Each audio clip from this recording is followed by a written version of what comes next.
नमस्कार दोस्तों। शिक्षक ट्रांसफर पोस्टिंग को लेकर आज का जो अपडेट है वो ज़्यादा ही खास है और हमेशा आपको अपडेट रहना पड़ेगा क्योंकि जल्द ही प्रक्रिया आपका कल से शुरू होने वाली है। 7 तारीख से आपका प्रक्रिया शुरू हो जाएगी। तो क्या आपको प्रखंड चुनने का मौका मिलेगा? आज के अपडेट में जानेंगे। और प्रधान शिक्षकों का जो पदस्थापन की जो प्रक्रिया होगी वो भी सॉफ्टवेयर के माध्यम से होगी, उनको भी वैसे ही प्रक्रिया से गुजरना पड़ेगा। तो आज का अपडेट में एक और चीज़ मैं बताऊंगा कि आवेदन से पहले इस बात का ध्यान रखिए। तो किस बात का ध्यान रखना होगा और किनको ध्यान रखना होगा, इस बारे में आज चर्चा करेंगे। तो चलिए अच्छे से समझते हैं। उससे पहले मैं आप सभी शिक्षक साथियों से रिक्वेस्ट करता हूं कि अभी तक नहीं जुड़े हैं मेरे चैनल से और सब्सक्राइब नहीं किए तो कर लीजिए, क्योंकि हमेशा पल पल का मैं अपडेट दूंगा जिससे कि आप अच्छे से समझेंगे एक कैसी प्रक्रिया चल रही है और जो ट्रायल हुआ है वह सफल हुआ है और आप लोग कैसे फॉर्म डालेंगे, सारी प्रक्रिया मैं आपको समझाने वाला हूं। तो इस वीडियो के लिए एक लाइक जरूर कीजिए और सब्सक्राइब नहीं किए हैं तो कर लीजिए। चलिए शुरू करते हैं आज का अपडेट। आज का अपडेट दोस्तों पेपर में जो दिया हुआ है उसको समझना है कि क्या प्रखंड का विकल्प मिलेगा। विकल्प के अभाव में प्रखंड के आधार पर होगा विद्यालय आवंटन।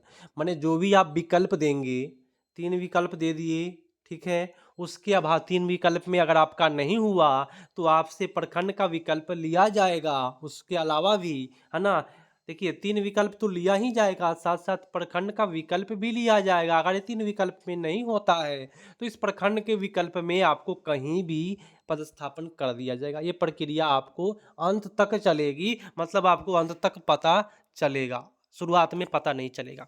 तो चलिए एक बार जान लेते हैं। विभाग ने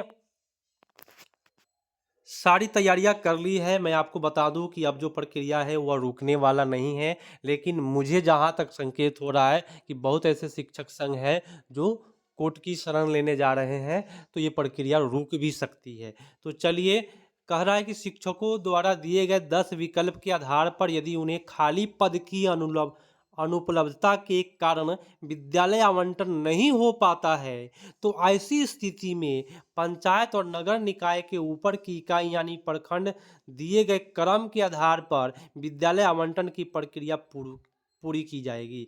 मतलब प्रखंड का जो विकल्प आप क्रम के अनुसार दीजिएगा, आपसे ले लिया जाएगा जिस समय में आवेदन करेंगे।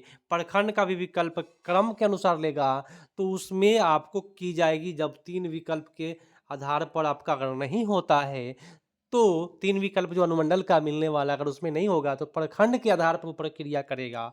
तो ये कैसी प्रक्रिया होगी, ये तो आवेदन शुरू होगा उस समय मैं बताऊंगा कि कैसे आप लोग आवेदन करें और ये प्रक्रिया कैसे होगी।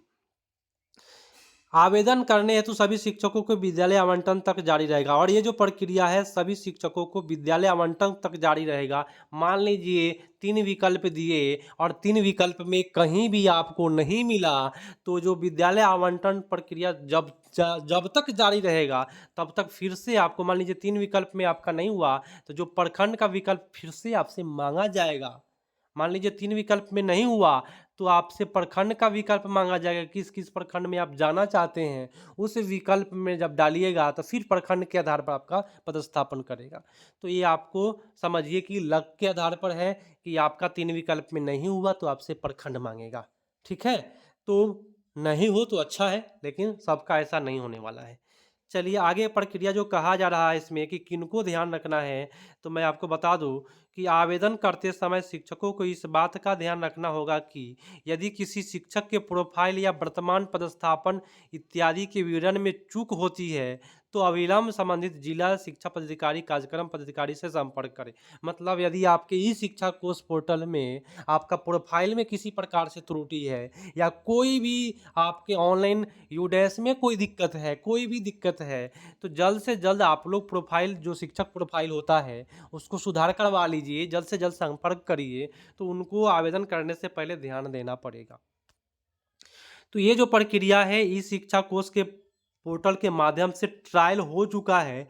ये प्रक्रिया कैसे होगा, तो अब देखना है कि ये प्रक्रिया कल से कैसे हो रही है और जो भी होगा ट्रायल, जैसे भी आवेदन किया जाएगा, मैं आप सभी को बताऊंगा कि कैसे कैसे विकल्प दिए जा रहे हैं और क्या प्रखंड का विकल्प दिया जाएगा। तो मैं आपको बता दूं कि प्रखंड का विकल्प 3 विकल्प में जब नहीं लिया जाएगा, 3 विकल्प में नहीं होगा, तो आपसे फिर से प्रखंड का विकल्प क्रम के अनुसार मांगेगा और उस क्रम के अनुसार में कहीं भी आपको कोई भी प्रखंड में आपको पदस्थापित कर दिया जाएगा। तो ये प्रक्रिया होने वाला है। आगे भी मैं अपडेट दूंगा, आगे भी जैसे जैसे अपडेट आते रहेगा मैं आप सभी को देते रहूंगा। इस अपडेट के लिए एक लाइक जरूर कीजिएगा और अभी तक सब्सक्राइब नहीं किए, मैं आपको बार बार कहता हूं तो सब्सक्राइब कर लीजिए, क्योंकि आगे भी मैं आपको हेल्प करूंगा। और कोई भी दिक्कत कठिनाई आ रही है इसके अलावा भी, तो आप लोग कमेंट करें, मैं कोशिश करता हूँ कि जवाब दूँ और उस जवाब से आपको हेल्प मिलेगा और बहुत लोगों को हेल्प मिला भी है। तो मिलते हैं अगले अपडेट में।